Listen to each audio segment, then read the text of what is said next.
Om Shanti. English translation of VCT number 534, clarified on 18th October 2006 at Gwalior, Madhya Pradesh.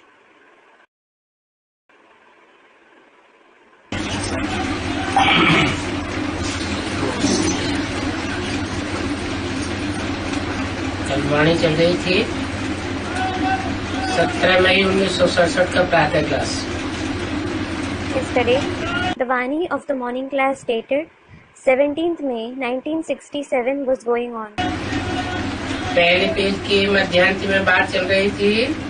We were discussing the topic in the end of the middle part of the first page. बाप आए हैं, वो हमको कहाँ ले जाएंगे?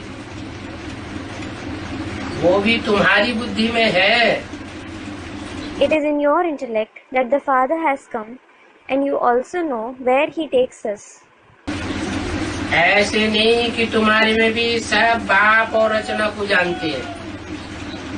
It isn't that everyone knows the Father and His creation, even among you. क्योंकि बाप खिवैया भी है, तो बागवान भी है। It is because the Father is the boatman as well as the gardener. कांटों के जंगल को बदल करके फूलों का बगीचा लगाते हैं। He transforms the forest of thorns into the garden of flowers. कांटे दुखदाई होते हैं, फूल सुखदाई होते हैं। Thorns are sorrow-giving, whereas flowers are joy-giving.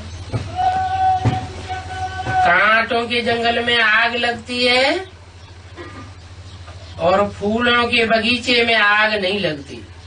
The forest of thorns catches fire, whereas the garden of flowers doesn't catch fire.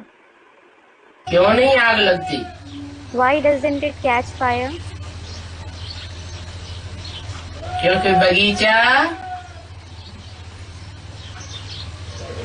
पानी से सरसब्ज रहता है। It is because a garden is well drenched in water. यह है ज्ञान जल की बात। Here, it is about the water of knowledge. जिनकी बुद्धि ज्ञान जल से सींची हुई है, उनको आग नहीं लगती। Those whose intellect is soaked with the water of knowledge, they don't catch fire. स्थूल दुनिया की भी आग नहीं लगेगी। They won't catch the fire of the physical world. तो काम विकार की आग से भी बच जाएंगे। And they will be saved by the fire of the vice of lust as well. तो वो कांटों को आकर के फूल बनाते हैं। So he comes and makes thorns into flowers. उन जैसा बागवान और कोई होता नहीं है। No other gardener is like that one. किन जैसा? Like whom? उन जैसा। Like that one. किसके तन में बोला? Through whose body did he say it? किसके तन में प्रवेश होकर किसने बोला? Who said it by entering whose body? उन जैसा बागवान और कोई होता नहीं। No other gardener is like that one. किन जैसा? Like whom? आने वाले पार्ट की तरफ इशारा किया। It means he indicated the forthcoming part. Brahma के तन में बोला। He said it in the body of Brahma. Shiv बाप ने बोला। The father Shiv said it. Past की मुरली है, सन 67 की। It is the Murli of the past, of the year 1967. इसलिए इशारा दिया, उन जैसा बागवान कोई होता नहीं है। This is why he indicated saying, no other gardener is like that one. कांटों को फूल बनाई दिया। ये कोई जादूगरी कम है क्या? He transformed thorns into flowers. Is this magic any less? बड़े ते बड़े कांटे में आकर के उनको बड़े ते बड़ा फूल बनाता हूँ। I come in the biggest thorn and transform him into a flower. तो जादूगरी हुई ना? So, this is magic, isn't it? बड़े से बड़ा फूल कौन सा होता है? Which flower is the biggest? कमल का फूल, lotus. कमल का फूल किंग फ्लावर कहा जाता है। Lotus is called king flower. King से बड़ा तो कोई होता नहीं। No one is bigger than a king at all. रानी भी किंग से छोटी होती है। किंग माना राजा। Even a queen is smaller than a king. King means Raja. तो कमल का फूल आकर के बनाते हैं। So he comes and makes us into a lotus. कौड़ी वर्थ आत्मा को हीरे वर्थ बनाते हैं। He makes the soul worth a kauri into the soul worth a diamond. क्या? What? जिस आत्मा की दुनिया में एक कौड़ी की भी कीमत नहीं रहती, The soul who doesn't have the value worth even a kauri, कोई उसको पूछने वाला नहीं, no one cares for him. ऐसी आत्मा को भी मैं आकर के हीरे के समान बेशकीमती बना देता हूँ। I come and make even such a soul invaluable like a diamond. आजकल जादूगरी बहुत निकली हुई है। Nowadays, a lot of miracles have come up. वो है ठगी की दुनिया। That is the world of cheat. पैसा ठगने की जादूगरी दिखाते हैं They show magic to cheat people out of their money. और बाप तो है सदगुरु। And the father is certainly the Sadguru. सत माना सच्चा गुरु। Sat means true Guru. कहते भी हैं It is also said, सदगुरु अकाल मूर्त। Sadguru Akal Murt. माना It means, कैसा सदगुरु? what kind of Sadguru? अकाल, जिसको कोई काल खा नहीं सकता। Akal, meaning the one who can't be devoured by death. और अमूर्त, And Amurt, जिसकी कोई मूर्ति नहीं होती है, meaning the one who doesn't have any personality. फिर भी अकाल मूर्त कहा जाता है। Nevertheless, he is called Akal Murt. काल भी नहीं खा सकता, क्योंकि काल आत्मा को नहीं खाता, काल शरीर को खाता है। He can't be devoured by death either. It is because death doesn't devour the soul. Death devours the body. माना कोई शरीरधारी के रूप में है, It means he is that in the form of some bodily being. और उसको कोई काल के गाल में जाते हुए देखता ही नहीं। And no one sees him going into the jaws of death at all. इसलिए शंकर की मौत नहीं दिखाई जाती। This is why Shankar's death isn't shown. और वो मूर्तिमान भी है। And he is the one with the personality as well. मूर्ति अर्थात साकार, Murti means corporeal. अमूर्त अर्थात आकारी, Amurt means subtle. जिसकी मूर्ति न हो, The one who doesn't have a personality. तो वो अकाल मूर्त कहा जाता है, जिसको काल भी कोई नहीं खा सकता और उसकी मूर्ति भी होती है, माने साकार होता है। So he is called Akal Murt, that is, the one who isn't devoured by death, and he also has a personality. It means he is corporeal. बहुत धुन लगा करके कहते हैं। They say it with a lot of passion. कौन? Who? Sikh लोग। The Sikhs. सदगुरु अकाल मूर्त Sadguru Akal Murt. लगाते हैं ना। They do say that, don't they? अब जब कि खुद कहते हैं सदगुरु एक है, एक ओंकार सदगुरु अकाल मूर्त, सर्व का सदगति दाता एक है, तो फिर अपन को गुरु क्यों कहते हैं? Now, when they themselves say that there is one Sadguru, Ek Omkar Sadguru Akal Murt, the giver of true liberation to everyone is the one, why do they call themselves Sadguru?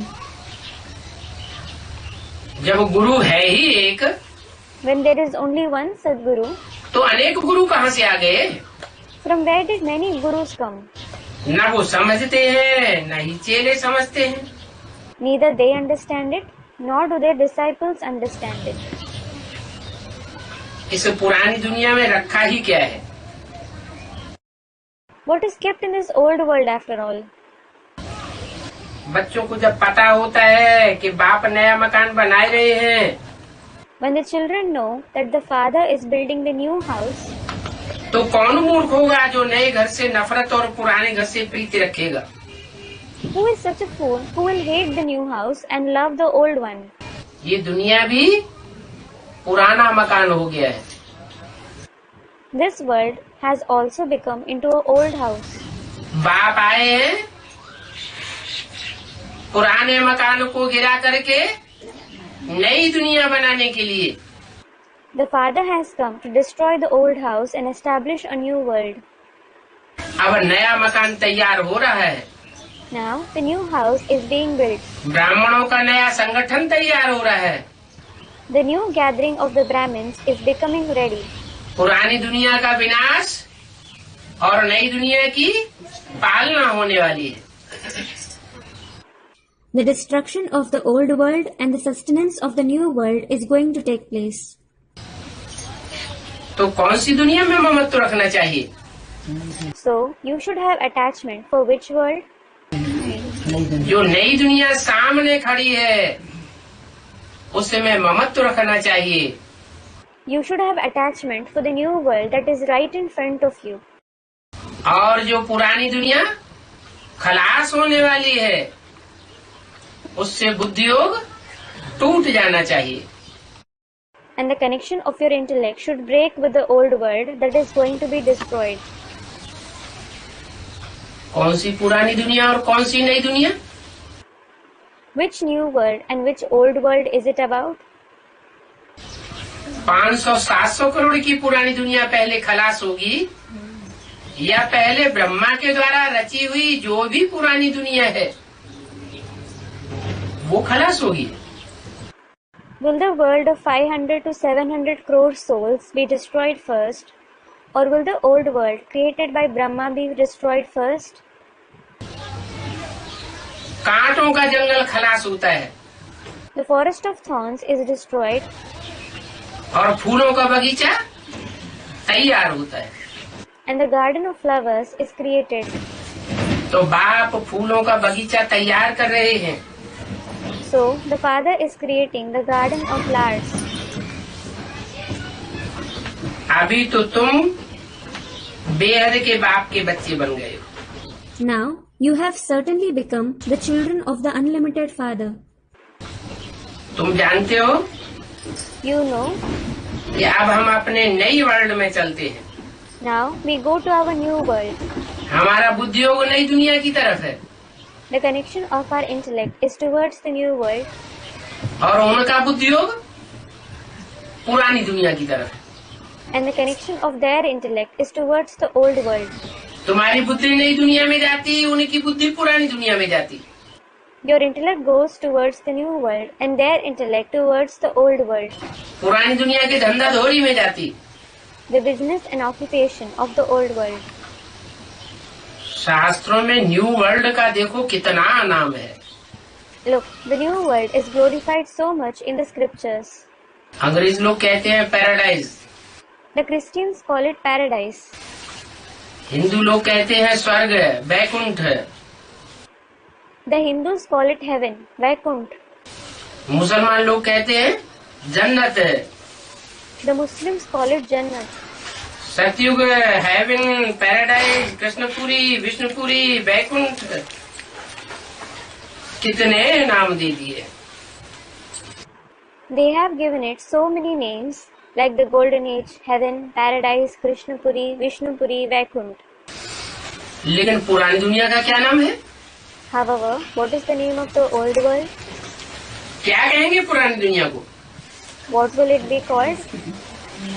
कलयुग, The Iron Age, कलह युग। Kalaha Yug. कलह माना लड़ाई झगड़े का युग। Kalaha means the age of fights and quarrels.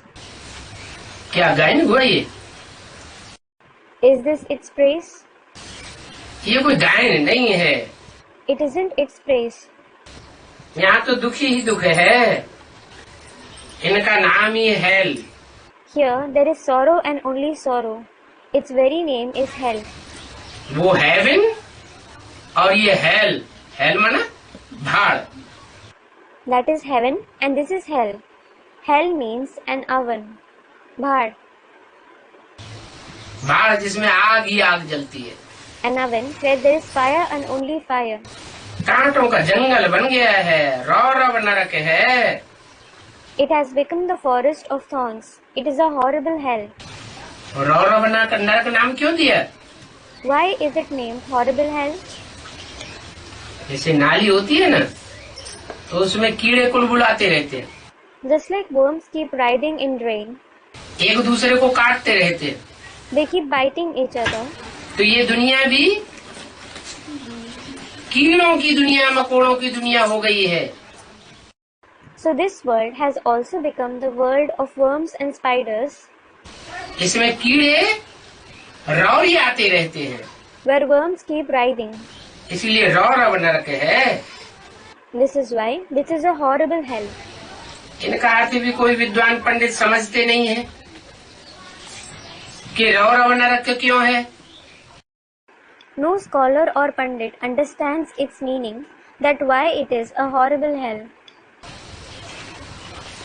एक दूसरे को काटते हैं तो रौरव नरक हुआ ना।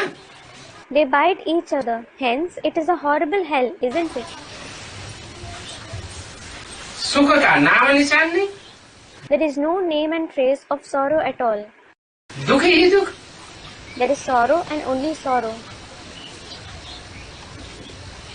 पंडित लोग, विद्वान आचार्य इन बातों को समझते नहीं है। पत्थर बुद्धि है ना। भारत का ही देखो क्या हाल हो गया है। The pandits, scholars and teachers don't understand these concepts as they are those with a stone-like intellect, aren't they? Look, what the very condition of Bharat is.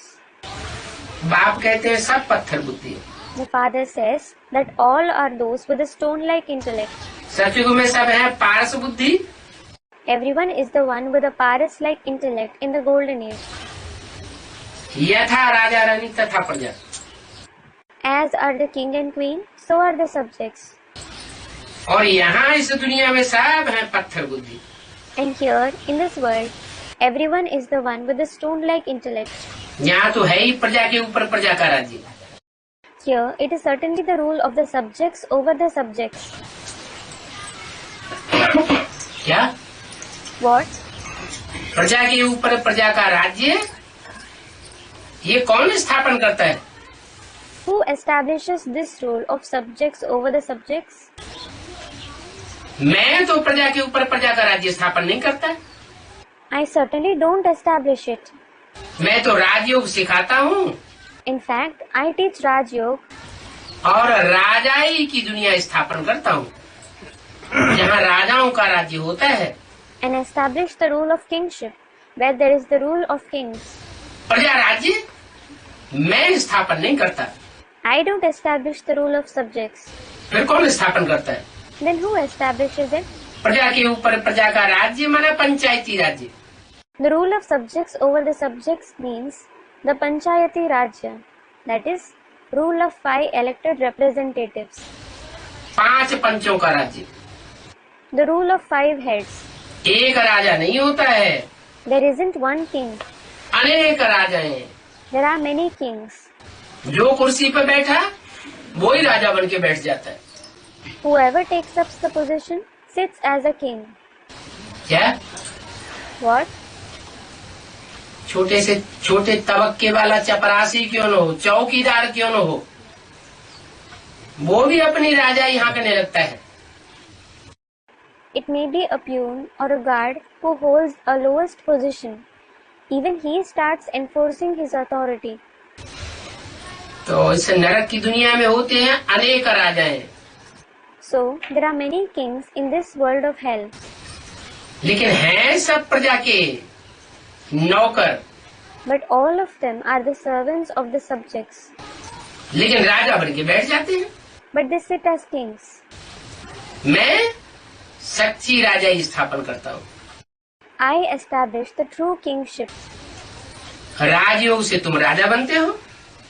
You become a king through Raj Yoga. जो जो राजा बनते हैं उनके अपने अपने stamp बनते जाते हैं। Whoever becomes a king, his stamps are printed. कितने स्टाम्प बन जाते हैं? So many stamps are printed. विलायत में सिर्फ राजा रानी का स्टाम्प बनाते हैं। The stamp of only the king and queen is printed abroad. और कोई का स्टाम्प बनाते ही नहीं। They don't print anyone else's stamp. अभी सिर्फ रानी का बनाते हैं। Now they print only the queen's stamp.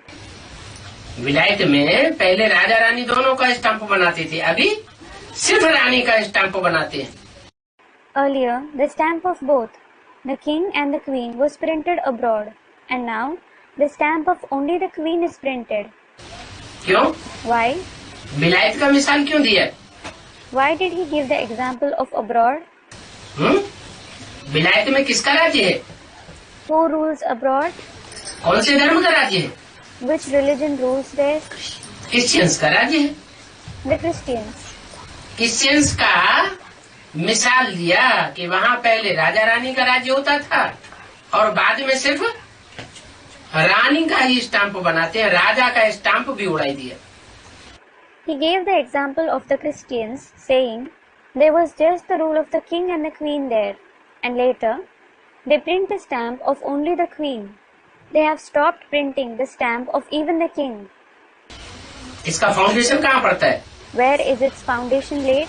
यहाँ ब्राह्मणों की संगम की दुनिया में भी कृष्ण और क्राइस्ट की राशि मिलाती है। Here, in the confluence age world of the Brahmins too, the horoscope of Krishna and Christ are matched. जो कृष्ण है, Krishna, पहले कृष्ण और राधा दोनों की पूजा होती थी। earlier, both Krishna and Radha were worshipped. बाद में क्या हुआ? Later, what happens?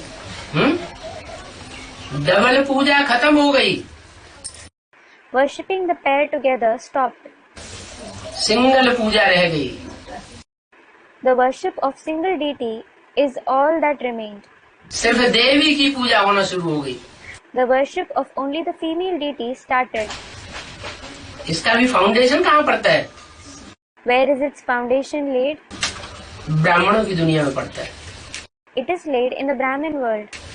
ब्राह्मणों की दुनिया में चाहे बेसिक नॉलेज हो चाहे एडवांस नॉलेज हो, In the Brahmin world, whether it is the world of the basic knowledge or the advanced knowledge. Basic knowledge में क्या हुआ?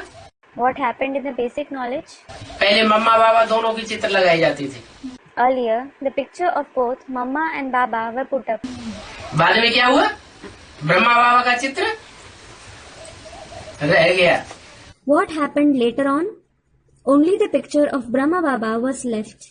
सिंगल चित्र रह गया और मम्मा का चित्र हटा दिया गया। Single pictures were left and the picture of Mama was removed. Advance party में फिर क्या होता है? What happens in the advanced party? Advance party में वही कृष्ण की आत्मा जब प्रवेश करके संगमयुगी कृष्ण का पार्ट बजाती है तो पहले दोनों का चित्र लगता है। When the same soul of Krishna enters Ram and plays the part of the confluence age Krishna in the advanced party, the pictures of both are put up first. दोनों की छाप पड़ती है दिल के ऊपर। The impression of both is imprinted on the heart. और बाद में And later, देवी का चित्र रह जाता है और कृष्ण का चित्र भी उड़ जाता है। the picture of the female deity vanishes and the picture of Krishna is also removed. ये सब अभी होना है। All this is to happen now. राजा साथ में देते ही नहीं है। They don't show the king along with the queen at all. भक्ति मार्ग में भी क्या होता है? What happens in the path of bhakti as well? कलयुग के अंत में सिर्फ जय माता दी। They just say, Hail the Mother in the end of the Iron Age. माताजी सबके मुख पर आता है, और पिताजी कहाँ गए? Everyone says, Mother, Mother. And where did the father go? किसी को पता ही नहीं. No one knows about him at all. 17 मई 1967 की वाणी का दूसरा page. Second page of the Vani dated 17th May 1967. क्योंकि जो राजा है क्रिश्चियंस में, वो प्रजा घराने का था. It is because the king belonged to the subject category in the Christians. और रानी राज परिवार की थी. And a queen belonged to the royal family. इसलिए राजा का नाम और स्टैम्प उड़ाई दिया. This is why the name and stamp of the king was removed. और रानी का स्टैम्प रह गया. And the stamp of the queen was left. यहाँ इसकी शूटिंग होती है. Its shooting takes place here. वो है प्रजा घराने का. प्रजा घराने की जो भांति है रानी, उसकी दिल लग गई होगी. He belongs to the subject category.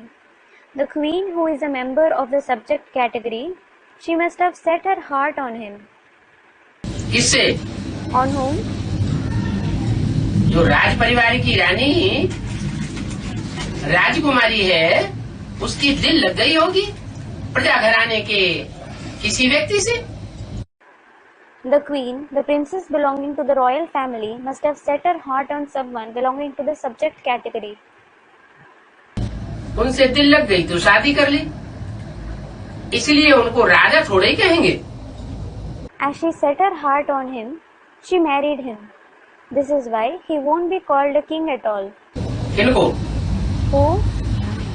जिससे दिल लग गई उसे राजा थोड़े ही कहेंगे. The one on whom she set her heart, he won't be called a king. तो तुम बच्चों की बुद्धि में ये रहना चाहिए.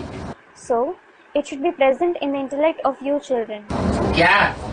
What? कि इन बातों का फाउंडेशन यहाँ पड़ता है. The foundation of these things are laid here. कैसे? How? जो नर से नारायण बनता है, संगम भी कृष्ण बनता है, वो राजघराने से आता है या गरीब प्रजा से आता है? The one who becomes Narayan from Nar, the one who becomes the confluence age Krishna, does he come from the royal family or from among the poor subjects? कहाँ से आता है? From where does he come? गरीब प्रजा से आता है. He comes from among the poor subjects. मैं गरीबों को ही आकर के विश्व की बादशाही देता हूँ. I come and give the emperorship of the world only to the poor. और राधा कहाँ से आती है? And from where does Radha come? Chandravansh से आती है. She comes from the Moon dynasty. आज की दुनिया में राज्य किसका है? Whose rule prevails in today's world? सूर्यवंशियों का राज्य है या चंद्रवंशियों का राज्य है? Is that the rule of the Suryavanshis or the Chandravanshis? सारी दुनिया चंद्रवंशियों की बन जाती है. The entire world belongs to the Chandravanshi. सूर्य ज्ञान की रोशनी वाला है. The sun has the light of knowledge. और चंद्रमा के पास अपनी ज्ञान की रोशनी नहीं होती. And the moon doesn't have the light of knowledge of its own. वो रोशनी कहाँ से लेता है? From where does he take the light? सूर्य से लेता है. He takes it from the sun. लेकिन कलयुग के अंत में वो सब चंद्रवंशी जो चंद्रमा की गोद में पलते हैं, वो ही राजा बनते हैं. But in the end of the Iron Age, all those Chandravanshis who are sustained on the lap of the moon, they alone become kings. चाहे इस्लामी हो, चाहे बौद्धी हो, चाहे क्रिश्चियन हो, चाहे कोई भी वंश के हो, उन सब का राज्य इस नरक की दुनिया में होता है.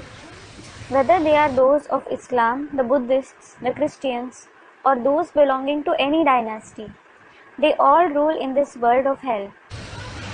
उस वंश में से होती है Radha. Radha belongs to that dynasty. वो राज्य परिवार की She belongs to the royal family वो प्रजा घराने का, and he belongs to the subject category. इसीलिए नारायण को क्या कहते हैं? This is why what is Narayan called? नर नारायण। Nar Narayan. कैसा Narayan? What kind of Narayan? नर नारायण। Nar Narayan. राम राजा, राम प्रजा, राम साहूकार। Ram is the king, Ram is the subject, and Ram is the wealthy person. वो आत्मा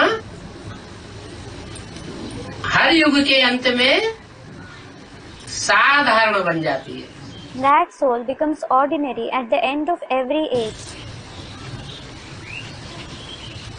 तो बोला उनसे दिल लग गई तो शादी कर ली। So it was said that as she set her heart on him, she married him. तो तुम बच्चों की बुद्धि में ये है कि ऊंच से ऊंच तो बाप ही है। So it is in the intellect of you children that the father alone is the highest of the high. वो ऊंच से ऊंच बाप जब आते हैं तो ऊंच से ऊंच बनाते हैं। When that highest of the high father comes, he makes us into the highest of the high. नीचे से क्या बनाते हैं? What does he make us from being the lowest? ऊंच बनाए देते हैं। The highest. फिर सेकंड नंबर में ऊंच से ऊंच कौन होता है? Then, who is high in the second number? बाप है ऊंच से ऊंच। The father is the highest of the high. ऊंच और नीचे परमधाम में होते हैं या इस दुनिया में होते हैं? Is being high or low in the supreme abode or in this world? इस दुनिया में ऊंच और नीचे होते हैं। It is in this world. बाप इस दुनिया में आता है तो ऊंच से ऊंच बाप के रूप में प्रत्यक्ष होता है। When the father comes in this world, he is revealed as the highest of the high father. फिर ऊंच से ऊंच कौन है? After him, who is the highest of the high? Brahma Vishnu Shankar. Brahma, Vishnu and Shankar. कहते हैं परंतु ब्रह्मा विष्णु शंकर की तो कोई ऊंचाई होती नहीं। It is said so, but Brahma, Vishnu and Shankar aren't high at all. वो तो सूक्ष्म वतनवासी। They are certainly the residents of the subtle world. सूक्ष्म वतन में ऊंच नीचे की बात होती है क्या? Is the concept of high or low of the subtle world? वहाँ भी ऊंच नीचे की बात नहीं। There is no question of high or low there either. ऊंचाई जिसकी होती है उसकी फिर नीचाई भी होती है। The one who is high also becomes low. Shankar का कुछ भी नहीं है। Shankar has no glory. वास्तव में ऊंच से ऊंच भगवान है। Actually, God is the highest of the high. उनका तो गायन है। He is certainly praised ऊंच से ऊंच करता। as the highest of the high doer.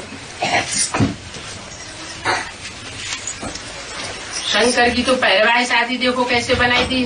Look, how have they shown Shankar's attire etc. कहते हैं भांग पीते थे, धतूरा खाते थे। They say that he drank bhang, ate dhatura. Bhang is a narcotic drink made of the juice of the hemp plant or cannabis. Dhatura means thorn apple. ऐसे बोलना यह भी तो किसी की इंसल्ट करना है। Saying this is also like insulting someone. कोई सुने तो क्या कहेंगे? If someone listens to it, what will he say? भारतवासी हिंदुओं का क्या हाल है? What the condition of the Bharatvasi Hindus is? इनके देवताओं का क्या हाल है? What the condition of their deities is? वास्तव में वहाँ तो ये बातें होती नहीं। कहाँ? In reality, these concepts don't exist there at all. आने वाली नई दुनिया में सतयुग में ये बातें नहीं होती हैं। These concepts don't exist in the forthcoming new world, the golden age. ये अपने धर्म को भूल गए। They have forgotten their religion. अपने देवताओं के लिए क्या क्या कहते रहते। What and all they keep saying for their deities. कितनी बेइज्जती करते हैं। They insult them so much. तो बाप कहते हैं So the father says, मेरी भी बेइज्जती कर देते हैं तो शंकर की भी बेइज्जती कर देते हैं। they insult me as well as Shankar. ये क्या बात हुई? What is this? शंकर की बेइज्जती की माना मेरी बेइज्जती की। Insulting Shankar means insulting me. क्यों? Why? ऐसे क्यों कहा? Why did he say that? क्योंकि शिव शंकर में प्रवेश करते हैं। It is because Shiv enters Shankar. प्रवेश करके दोनों आत्माएं समान पुरुषार्थी हो जाती हैं, समान हो जाती हैं। After his entrance, both the souls become equal Purusharthis. They become equal. जब समान हो जाती है, एक जैसी हो जाती है, तो शिव और शंकर को मिलाई दिया गया। When they become equal, when they become alike, Shiv and Shankar are combined. और कोई देवता ऐसा नहीं है जिसका नाम शिव के साथ मिलाया हो। There is no other deity like him whose name is combined with that of Shiv. Shiv के साथ सिर्फ शंकर को मिलाते हैं। Only Shankar is combined with Shiv. Shiv Brahma नहीं कहेंगे, They won't say Shiv Brahma, Shiv Vishnu नहीं कहेंगे, Shiv Vishnu. शिव शंकर कहते हैं। They say Shiv Shankar. तो बोला So it was said, कि शंकर की भी बेइज्जती की, माना मेरी बेइज्जती कर दी। if you insulted Shankar, it means you insulted me. Vishnu की बेइज्जती नहीं करते हैं They don't insult Vishnu. क्या? What? लक्ष्मी नारायण की कहीं बेइज्जती सुनी है शास्त्रों में? Have you heard the insult of Lakshmi Narayan anywhere in the scriptures? नहीं। No. लक्ष्मी नारायण की बेइज्जती नहीं करेंगे, They won't insult Lakshmi Narayan. मेरी बेइज्जती कर देते हैं। But they insult me. क्यों कर देते हैं? Why do they insult me? हैं? क्योंकि नारायण तो दुनिया का ऊंचते ऊंचे तबक्का है। It is because Narayan is certainly the highest of the high position of the world. उसकी बेइज्जती की बात हो ही नहीं सकती। मैं किसमें आता हूँ? The question of insulting him can't arise at all. Whom do I come in? ऊंचते ऊंचे में आता हूँ या नीचते नीचे में आता हूँ? Do I come in the highest of the high or the lowest of the low? हैं? मैं नीच में आकर के उसको ऊंच बनाता हूँ। I come in the lowest and make him the highest. Vishnu तो है ही पवित्र। Vishnu is indeed pure. Shankar के लिए क्या कहते हैं? What is said for Shankar? हैं?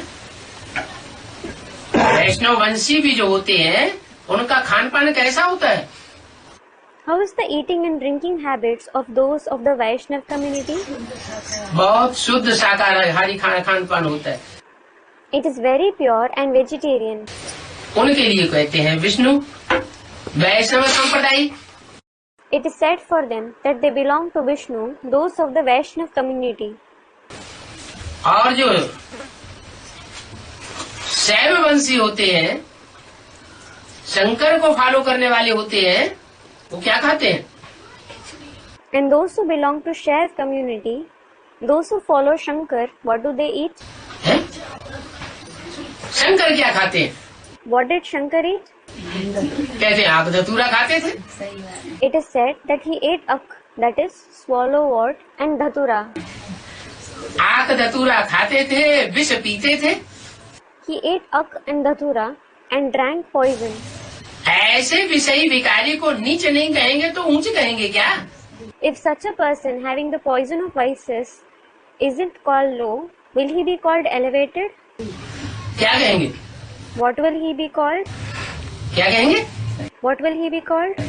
नीचे ही तो कहेंगे। He will certainly be called low. कौन कहेंगे? Who will call him that?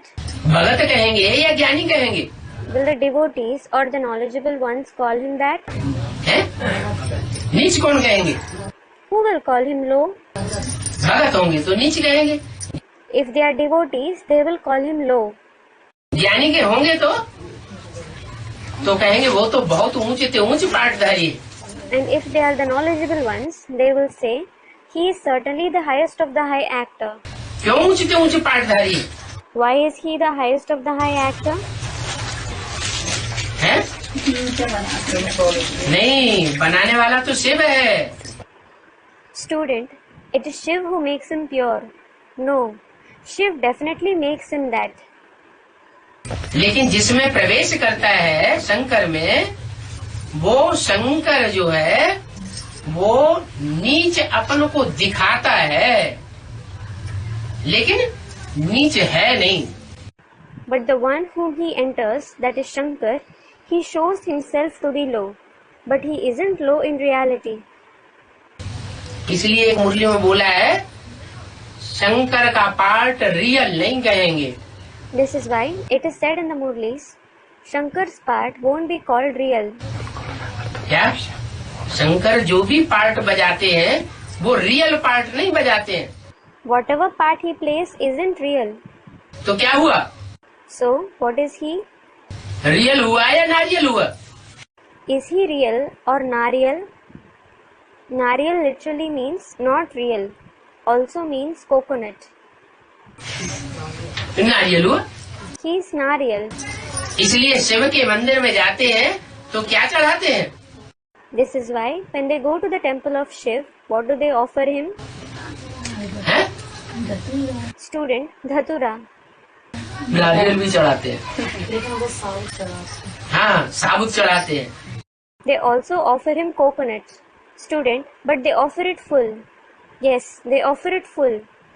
और देवी के मंदिर में And in the temple of a Devi, फोड़ देते हैं। they break it. फोड़ते हैं तो क्या निकलता है उसमें से? When they break it, what comes out of it? विष निकलता है क्या? Does poison come out? बढ़िया, अच्छी चीज निकलती है। Something very good comes out. तो वास्तव में गुप्त कहेंगे, In reality, he will be called hidden, क्योंकि विष्णु ही राधा कृष्ण है। because Vishnu himself is Radha Krishna. Vishnu की ग्लानि नहीं करेंगे। Vishnu won't be defamed. उन्हें की ग्लानि करते तो भी अच्छा था। Had they defamed him, still it would have been good. इनकी Who? कृष्ण की। Krishna. वास्तव में Actually, छोटा बच्चा तो महात्मा से भी ऊंचा गाया जाता है। a small child is said to be higher than even a great soul. वो तो पाप आदि करके पीछे सन्यासी बनते हैं। In fact, they commit sins etc. and later become a sannyasi. वो छोटा बच्चा है पवित्र, That small child is pure. पाप आदि को जानते ही नहीं है। He doesn't know about sins etc. at all. तो ऊंचे से ऊंचे शिव बाबा, So, the highest of the high is Shiv Baba, फिर Brahma Vishnu Shankar, and then there is Brahma, Vishnu and Shankar. उनको तो गालियां ही दे देते हैं। They simply defame him. ये भी बेचारों को पता नहीं है कि प्रजापिता ब्रह्मा कहाँ होना चाहिए। The poor ones don't even know where Prajapita should be. कौन बेचारों को पता नहीं है? Which poor ones don't know that? Student, the D case. है, बीके वालों को यही पता नहीं है कि प्रजापिता ब्रह्मा कहाँ होना चाहिए। वो कहाँ बता देते हैं? वो बता देते हैं सूक्ष्म बतन। Yes, the DKs don't even know where Prajapita Brahma should be. Where do they say he is? They say he is in the subtle world. लेकिन मुरली क्या कहती है? But what does the Murli say? Prajapita Brahma को तो शरीरधारी दिखाते हैं। In fact, Prajapita Brahma is shown to be a bodily being. सूक्ष्म बतन में शरीर कहाँ से आया? Where did body come from in the subtle world? Ajmer में उनको मंदिर भी है। There is his temple too in Ajmer. Brahma को दाढ़ी मूछ भी देते हैं। They also show Brahma with a beard and moustache. Vishnu और शंकर की तो क्लीन शेव दिखाई है। In fact, they have shown Vishnu and Shankar to be clean shaved. दाढ़ी मूछ किसको देते हैं? Who is shown with a beard and moustache? Brahma Prajapita को दाढ़ी मूछ देखते हैं। Brahma, Prajapita is shown with a beard and moustache. Shankar को विष्णु को दाढ़ी मूछ नहीं देंगे। They won't show Shankar and Vishnu with a beard and moustache. कहीं कहीं शंकर को भी दाढ़ी मूछ दिखाई दी है। They have shown even Shankar with a beard and moustache in some pictures. लेकिन विष्णु को सदैव क्लीन शेव दिखाते हैं। But Vishnu is always shown clean shaved. तो ये इस समय की बात है So, it is about this time. कि प्रजापिता ब्रह्मा सूक्ष्म बतन में कैसे होगा। How will Prajapita Brahma be present in the subtle world? कैसे होगा? How will he be present? पूछा है तो जवाब भी तो चाहिए। If he has asked it, he definitely needs the answer. सूक्ष्म वतन में इस तरह होगा कि वो मन बुद्धि से इस साकार दुनिया का वासी नहीं रहता, बाप की याद में रहता है, माना इस दुनिया की स्थिति से परे की स्थिति में रहता है। He will be present in the subtle world, meaning he isn't the resident of this corporeal world through the mind and intellect. He stays in the Father's remembrance, meaning he stabilizes in the stage beyond the circumstances of this world. तो यहाँ ही होना चाहिए ना Prajapita Brahma. So, Prajapita Brahma should be present here itself, shouldn't he? वहाँ सूक्ष्म वतन में प्रजापिता ब्रह्मा कहाँ से आया? How did he come there in the subtle world? इस समय ब्रह्मा की कितनी संतानें हैं? How many children does Brahma have at this time? लिखा हुआ है Prajapita Brahma Kumar कुमारियाँ। It is written, Prajapita Brahma Kumar Kumaris. इतने ढेर हैं There are so many. तो जरूर प्रजापिता ब्रह्मा भी होगा। Then definitely Prajapita Brahma would also be present. क्या? What? जब लिख देते हैं प्रजापिता ब्रह्मा कुमारी ईश्वरीय विश्वविद्यालय, तो उनका बाप भी चाहिए या नहीं चाहिए? When they write Prajapita Brahma Kumari Ishwarya Vishwavidyalaya, is their father also needed or not? सिर्फ अम्मा से ही बच्चे पैदा हो जाएंगे क्या? Will the children be born only from the mother? चैतन्य में है, He is in the living form. तो जरूर कुछ न कुछ करते भी होंगे। So he would definitely be doing something. क्या? What? ऐसे नहीं जैसे मुरली में बोल दिया शंकर क्या करता है, कुछ भी नहीं। It isn't like it has been said in the Murli. What does Shankar do? Nothing at all. बोलते हैं ना, अरे It is said so, isn't it? अरे, कुछ करता नहीं है तो विश्व की बादशाही कैसे ले लेता है? if he does nothing, how does he take the emperorship of the world? क्या करता है जो विश्व की बादशाही ले लेता है? What does he do so that he takes the emperorship of the world? योग बल से विश्व की बादशाही गाई हुई है। It is praised that the emperorship of the world can be obtained through the power of remembrance. धारणा के बल से, ज्ञान बल से, पवित्रता के बल से विश्व की बादशाही ऐसे गायन नहीं है। क्या गायन है? It isn't said it can be obtained through the power of dharana, through the power of knowledge, or through the power of purity. What is praised? योग बल से विश्व की बादशाही तो क्या करता है? The emperorship of the world through the power of remembrance. What does he do? योगी राज कहा जाता है।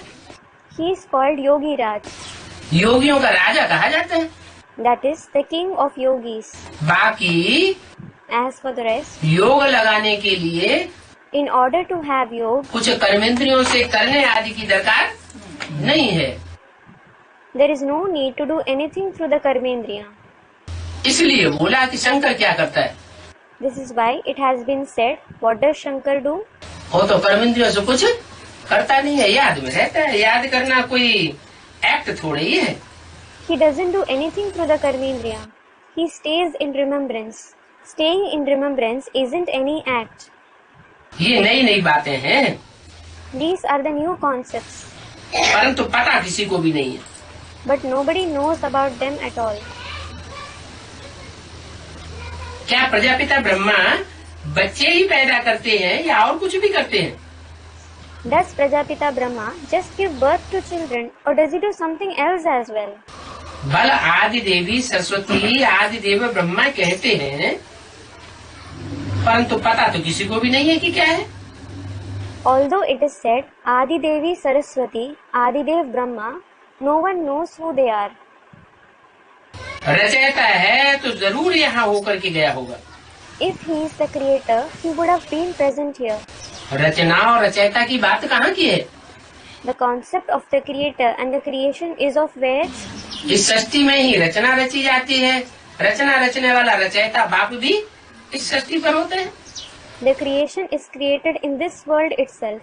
The Father who creates the creation is also present in this world. जरूर ब्रह्मा को शिव बाबा ने अडॉप्ट किया होगा।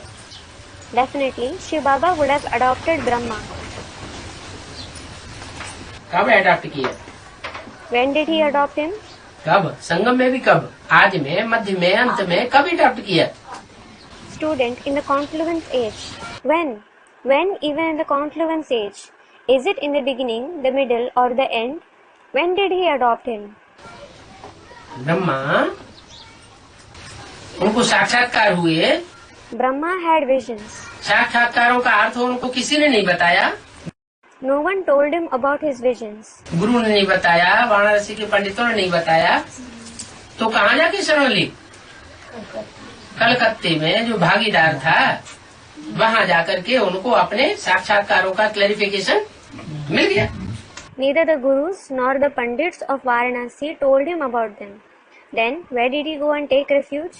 After going to Calcutta, he received the clarification of his visions from his partner. तो जरूर शिव बाबा ने अडॉप्ट किया होगा। Then definitely, Shiv Baba would have adopted him. नहीं तो ब्रह्मा कहाँ से आवे? Otherwise, where would Brahma come from? साक्षात्कारों का रहस्य क्या बताया? What did he clarify about his visions? कि सफेद पोष का साक्षात्कार हुआ। He had the vision of white-dressed Brahma. इससे साबित होता है कि तुम ब्रह्मा बनने वाले हो। From this, it proves that he is going to become Brahma. Vishnu का साक्षात्कार हुआ। He had the vision of Vishnu, Krishna का साक्षात्कार हुआ। the vision of Krishna. इससे साबित होता है कि तुम कृष्ण के रूप में जन्म लेने वाले हो। From this, it proves that he is going to be born in the form of Krishna अगले जन्म में in the next birth. स्वर्ग का साक्षात्कार हुआ। He had the vision of heaven. माना नई स्वर्ग की दुनिया आने वाली है। It means the new world of heaven is going to arrive. विनाश का साक्षात्कार हुआ।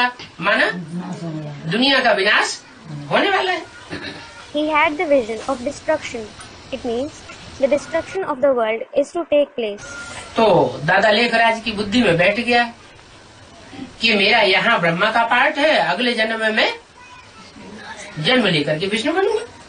So, it sat in the intellect of Dada Lekhraj that he has the part of Brahma here, and in the next birth, he will be born and he will become Vishnu. तो ब्रह्मा कहाँ से आया? So, where did Brahma come from? ये नई बातें हैं। जब तक बाप नहीं आवे तब तक कोई इन बातों को जान नहीं सकता। These are the new concepts. Until the Father comes, no one can know these concepts. क्या? What? इन बातों को नहीं जान सकता Which concepts can't he know? कि ब्रह्मा का बाप कौन, ब्रह्मा का रचयिता बाप कौन है। जब तक बाप ना आवे तब तक कोई जान सके। Who is the father of Brahma? Who is the creator, the father of Brahma? Until the Father comes, no one can know about it. कब आया बाप? When did the Father come? है? Student, in the beginning. आदमी आया तो फिर किसी ने जाना? He came in the beginning. So, did anyone come to know about it?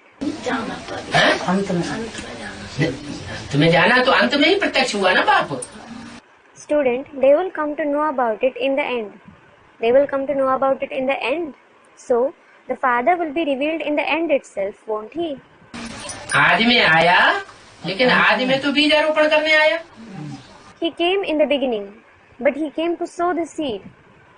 बीजारोपण करने आया वो तो किसी को पता ही नहीं चलता। He came to sow the seed. However, no one comes to know about that. बच्चे क्या जाने किसने बीजारोपण किया। How will the children know who sowed the seed? तो बाप जब बाप के रूप में खुद ही आते हैं, सन 76 मनाया भी जाता है बाप का प्रत्यक्षता वर्ष। When the Father himself comes in the form of the Father, 1976 is no doubt celebrated as the year of the Father's revelation. तो सन 76 में बाप की प्रत्यक्षता होती है, तो बाप खुद ही आकर बताते हैं कि ब्रह्मा का बाप कौन। The Father's revelation takes place in the year 1976. The Father himself comes and tells us who the Father of Brahma is. Brahma का रचयिता कौन, Who the creator of Brahma is. जिनका जो पार्ट है वो ही अपना पार्ट बजाते हैं। Whatever someone's part is, he will play the same. क्या भगवान का पार्ट क्या है? What? What is the part of God? भगवान बाप का पार्ट है ज्ञान सुनाने का। The part of God the Father is to narrate the knowledge. तो बाप के सिवाय और कोई ज्ञान बता न सके। ज्ञान माने क्या? So no one except the Father can narrate the knowledge. What is the meaning of knowledge? जानकारी। काहे की जानकारी? Recognition. Recognition of what? सच्चाई की जानकारी। Recognition of truth.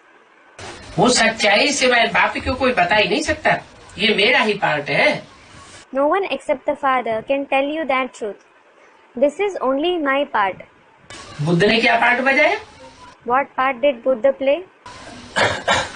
किसी को पता भी नहीं है। No one knows it at all. कब आया, क्या करके किया, कोई नहीं जानते। No one knows when he came, what he did after coming. तुम तो अभी जानते हो Now you do know it. कि बुद्ध ने आकर के क्या किया। What did Buddha do after coming? वो बुद्ध क्या गुरु है? Is that Buddha Guru? दूसरे को थोड़े ही कहेंगे कि तुम पढ़ाओ। He won't tell others to teach. और कोई के पास ये नॉलेज है ही नहीं। No one else has this knowledge at all. वेद का बाप ही ज्ञान का सागर है। उनकी ही महिमा गाई जाती है कि पवित्रता का सागर, सुख का सागर। The unlimited Father himself is the ocean of knowledge. He is praised as the ocean of purity, the ocean of happiness. और कोई को तुम ज्ञान का सागर नहीं कहोगे।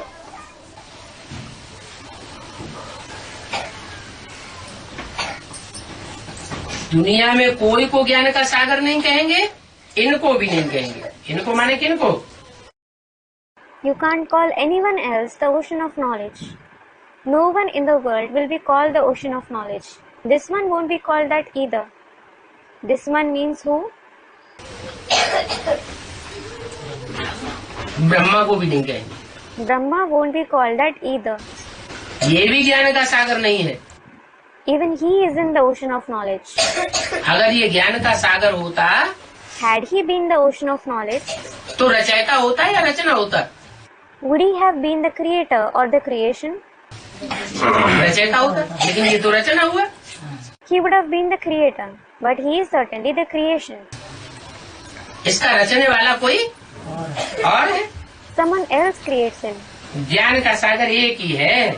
The ocean of knowledge is only the one. तो जो ज्ञान का सागर है वो ही आकर के सच्चा ज्ञान सुनावेंगे। So, the ocean of knowledge alone will come and narrate the true knowledge. और कोई ज्ञान सुना ही नहीं सकता। No one can narrate the knowledge at all. बाप ने स्वर्ग का राजभाग दिया था। The Father himself gave the emperorship of heaven. बाप कहते हैं तुम फिर 5000 वर्ष बाद आकर के मिले हो। The Father says, you have met me again after 5,000 years. बच्चे भी कहते हैं The children also say, कि बाबा हम आपसे अनेक बार मिले हैं। Baba, we have met you many times. तो कितनी खुशी रहनी चाहिए। So, you should be so happy. जिनको सारी दुनिया ढूंढती रहती है, वो भगवान बाप तुमको मिल गया। The one whom the entire world keeps searching, you have found that God the Father. क्या? What? सारी दुनिया ढूंढने में लगी और तुमको वो मिला हुआ है। The entire world is busy in searching him, and you have already found him. कितना भी कोई मारे पीटे, तुम्हारे अंदर में वो खुशी रहनी चाहिए। वाह! No matter how much someone beats you, you should have that happiness within. Wow! पिटने पिटाने के लिए खुशी है क्या? Should you be happy to receive beating? तुम्हारी खुशी गायब नहीं होनी चाहिए। Your happiness shouldn't vanish. Shiv बाबा से मिलने की खुशी कितनी भारी है। The happiness of meeting Shiv Baba is so great. याद तो आवेगी ना। याद से सारे पाप कटते हैं। You will certainly remember it, won't you? all your sins are destroyed through remembrance. याद कब आवेगी? When will you remember him? और किसको आवेगी? And who will remember him? Practical जिससे मिला होगा उसको याद आवेगी। The one who has found him in practice, he will remember him. और जिसको प्रैक्टिकल मिला ही नहीं होगा तो उनको याद भी एक्यूरेट नहीं आवेगी। And the one who didn't find him in practice at all, he won't remember him accurately either. तुम्हारे इसलिए सारे पाप कट जाते हैं। This is why all your sins are destroyed. देखो अबलाएं बांधेलियां कितना याद करती है। Look, the weak women, the mothers in bondage, remember him so much. उनके तो और ही पाप कटते रहते हैं Their sins keep being destroyed all the more. क्योंकि वो शिव बाबा को जास्ती याद करती है। It is because they remember Shiv Baba more. उनके ऊपर अत्याचार होते हैं When atrocities are committed against them, तो बुद्धि शिव बाबा की तरफ चली जाती है। their intellect goes towards Shiv Baba. हे शिव बाबा रक्षा करो। Oh Shiv Baba, save us. तो याद करना तो अच्छा है ना? So, it is certainly good to remember him, isn't it? क्या What? ज्यादा दुख पड़ता है तो ज्यादा याद करती है कौन? When they suffer more sorrow, they remember him more. Who? बांधेली माता। The mothers in bondage. तो रोज मार खाओ और रोज शिव बाबा को याद करो। So, receive beatings every day and remember Shiv Baba every day. या Eh, ये क्या बात हुई?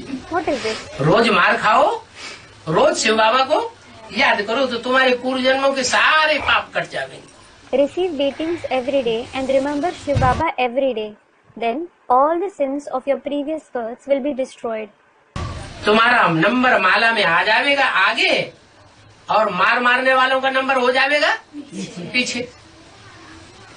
Your number in the rosary will be ahead and the number of those who beat you will be behind. कहते भी हैं It is also said, Ganga जल मुख में हो, गंगा का तट हो, तब प्राण तर से निकले। May there be the water of the Ganges in the mouth, may we be on the bank of the Ganges. It is then that we must leave our body. जब मार मिलती है When they receive beatings, तो मुख में गंगा जल आ जाता है। the water of the Ganges comes in their mouth. क्या What? ज्ञान सारा बुद्धि में टपकने लगता है।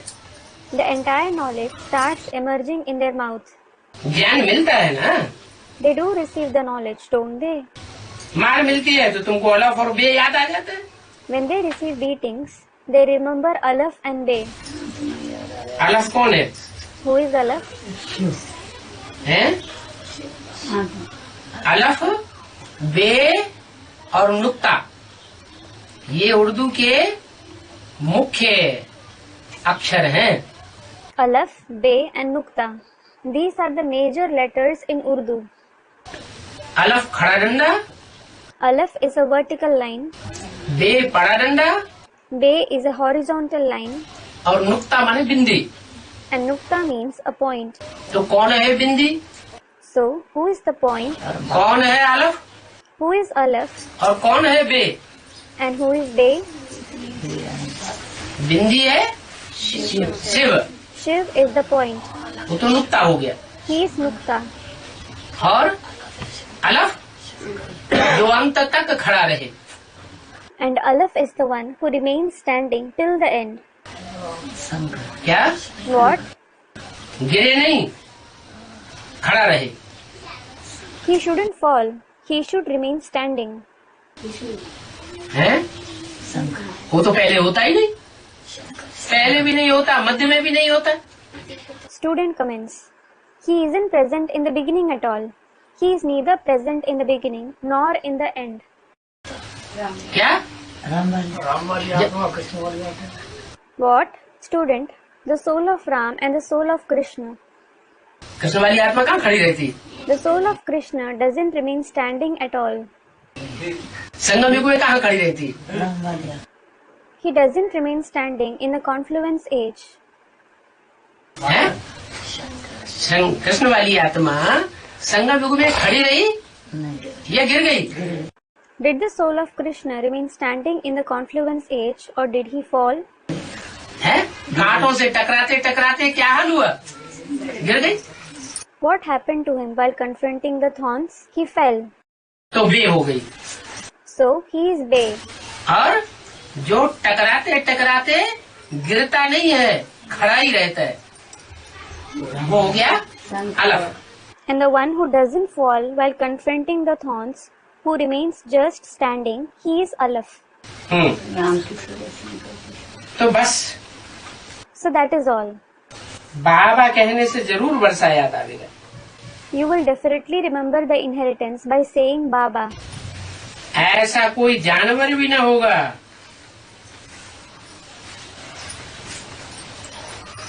जो अपनी माता पिता को न जानता हो। There would be no such animal who doesn't know its parents. जानवर भी अपने माँ बाप को जान लेते हैं। Even animal know their parents. तो बाबा कहने से वर्षा याद आना चाहिए। So you should remember the inheritance by saying Baba. अच्छा, ओम शांति। अच्छा, Om Shanti.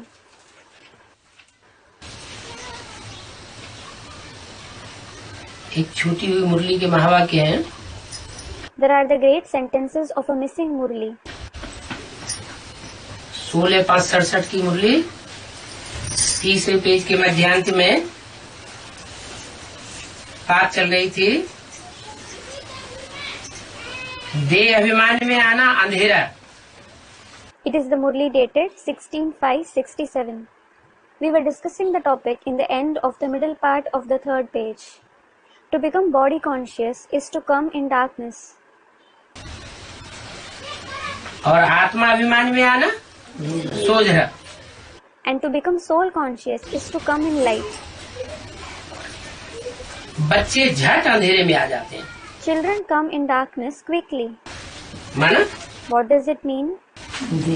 देहभान में आ जाते हैं। It means they become body conscious. माया बड़ी जबरदस्त है। Maya is very powerful. अंधेरे में आते हैं तो कितनी ठोकरें खाते हैं। When they come in darkness, they suffer so many blows. देह अभिमान से ठोकरें खाते हैं, आत्मा अभिमान से सरसब्ज हो जाते हैं। They suffer blows by becoming body conscious and they become fresh by becoming soul conscious. ये लक्ष्मी नारायण विश्व के मालिक कैसे बने, ये किसी को पता ही नहीं है। Nobody knows that how these Lakshmi and Narayan became the masters of the world. तुम तो कहते हो कि कल की यह बात है कि वो लक्ष्मी नारायण राज्य करते थे। You certainly say that it is about the past that these Lakshmi and Narayan used to rule. मनुष्य तो लाखों वर्ष कह देते। Human beings do say it to be lakhs of years. माया ने मनुष्यों को एकदम पत्थर बुद्धि बनाई दी है। Maya has made the human beings those with a completely stone-like intellect. अभी तुम पत्थर बुद्धि से पारस बुद्धि बनते हो। Now, you certainly become the ones with the paras-like intellect from the ones with the stone-like intellect. Parasnath का मंदिर भी होता है। There is the temple of Parasnath as well. परंतु वो कौन है, ये कोई जानते नहीं है But nobody knows who he is, कि पारस बनाने वाला कौन है। who the one who makes them into Paras is. मनुष्य तो बिल्कुल ही अंधेरे में है। अभी बाप कितनी अच्छी अच्छी बातें समझाते हैं। Human beings are in complete darkness. Now, the Father explains such good concepts. फिर तो बाकी हर एक की बुद्धि के ऊपर है। As for the rest, it is up to everybody's intellect. पढ़ाने वाला तो एक ही है। The teacher is certainly the one alone. अपनी अपनी बुद्धि के अनुसार सब पढ़ते भी हैं। Everybody does study according to the capacity of their intellect. पढ़ने वाले ढेर होते जाएंगे। Those who study will keep increasing. गली गली में तुम्हारा स्कूल हो जाएगा। Your school will open in every lane. क्या? What? एक मुस्लिम बोला, लाखों की तादाद में तुम्हारे विद्यालय खुल जाएंगे। It is said in a Murli, lakhs of your Vidyalaya will open. अभी तो कम है। Now they are few. लाखों करोड़ों की तादाद में मुरलियां छपने लग पड़ेंगी। Lakhs and crores of Murlis will be printed. अभी What about now? अभी कितनी तादाद में छपती है? Now, what number of Murlis are printed? Basic knowledge में ही कितनी तादाद में छपती है? What number of Murlis are printed even in the basic knowledge? हजारों की तादाद। फिर क्या होगा? Thousands of Murlis are printed. Then, what will happen? लाखों की तादाद में मुर्गियां छपने लग पड़ेंगी Lakhs of Murlis will start being printed. और हर गली में तुम्हारा स्कूल होगा। And there will be your school in every lane. अभी इंडिया में तो गांव-गांव में है, लेकिन सारी दुनिया में तो नहीं।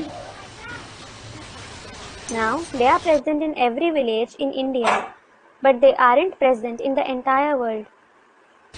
जब गली गली में तुम्हारा स्कूल हो जाएगा तो गेटवे टू हेवन बन जाएगा। When your school opens in every lane, the gateway to heaven will be created. मनुष्य एक भी नहीं जानते, समझते ही नहीं कि हम नरक में हैं। No human being knows that. They don't understand at all that they are present in hell. कितने बड़े बड़े सन्यासी आदि हैं, उनको सोने चांदी आदि की कुर्सी पर बिठाते हैं। There are so many big sannyasis, etc. They are made to sit on a chair made of gold, silver, etc. बाप समझाते हैं, ये सोने चांदी की कुर्सियों पर बैठने वाले साहब भ्रष्टाचारी पुजारी है। The father explains, these ones who sit on chairs made of gold and silver are all corrupt worshippers. क्या? What? कुर्सियों पर बैठाते हैं, चांदी की कुर्सियों में बैठाते हैं, सोने की कुर्सियों में बैठाते हैं, सोने चांदी से उनका वजन भी करते हैं। They are made to sit on chairs. They are made to sit on gold and silver chairs. They are also weighed in gold and silver. क्या? What? इनका वजन करते हैं। Who do they weigh? जो भी गुरु हैं, उनका वजन कैसे? आगा खां का हीरों से वजन किया। All the gurus, what are they weighed in? Aga Khan was weighed in diamonds. इतना मान मर्तबा देते हैं, They are given so much respect and honor. लेकिन जानते कुछ भी नहीं। But they don't know anything at all. बाप को ही नहीं जानते तो फिर भला जानेंगे क्या? When they don't even know the father, what else will they know? पूज्य होते ही है सतयुग में। You are certainly worship-worthy in the golden age. पुजारी होते हैं कलयुग में। And you are worshippers in the iron age. मनुष्य फिर समझते हैं कि भगवान ही पूज्य पुजारी बनते हैं। Human beings understand that God himself becomes worship-worthy and a worshipper. कहते हैं, हे भगवान आप ही ये सब खेल करते हो। They say, Oh God, you yourself play all these games. आप ही पुजारी बनते हो, आप ही पूज्य बनते हो। You yourself become worship-worthy and you yourself become a worshipper. आप ही विषय वासना में जाते हो। You yourself indulge in the poison of vices. कोई से भी विकार किया तो कहेंगे आप ही मालिक हो। If they indulge in vices with someone, they will say, You yourself are the master. तुम भी भगवान हो, हम भी भगवान हैं। You as well as we are God. तो देखो कितनी शैतानी हो गई। So look, there is so much evil. ये सब शैतानी इन सन्यासियों से निकली है। All this evil has come from these sannyasis. ये है ही रावण राज्य। This is certainly the kingdom of Ravan. Ravan राज्य में शैतानी ही शैतानी। There is just evil in the kingdom of Ravan. मुसलमान लोग कहते हैं शैतानी राज्य। The Muslims say that it is the demonic kingdom. तुम कहते हो रावण राज्य। शैतान और उसके मुकाबले भगवान। You say that it is the kingdom of Ravan. There is demon and opposite to him is God. एक तरफ शैतान, दूसरी तरफ भगवान। एक तरफ रावण, दूसरी तरफ Ram. On one side there is demon and on the other side there is God. On one side there is Ravan and on the other side there एक is तरफ Ram. कौरव, दूसरी तरफ Pandav. On one side there are the Kauravas and on the other side there are the Pandavas. एक तरफ देवता, दूसरी तरफ दानव। On one side there are deities and on the other side there are demons. है ये कहाँ की बात है? These are the concepts of which time? ये संगम युग की बातें हैं। These are the concepts of the confluence age. ये कोई अलग अलग लड़ाइयाँ नहीं हुई हैं। These weren't different fights. कि सतयुग में देवासुर संग्राम हुआ हो। It isn't like there was the war between deities and demons in the golden age. Treta में राम रावण युद्ध हुआ हो। द्वापर में कौरव पांडवों का युद्ध हुआ हो। ऐसी कोई बात नहीं। There was the fight between Ram and Ravan in the Silver Age. There was the fight between the Kauravas and the Pandavas in the Copper Age. There was no such thing. फिर क्या बात है? अलग अलग युगों में क्यों डाल दिए ये युद्ध? Then, what is the matter? Why have these fights been shown in different ages? ये शूटिंग की यादगार है। It is the yadgar of the shooting. अच्छा, अच्छा, बच्चों को Om Shanti. Om Shanti to the children.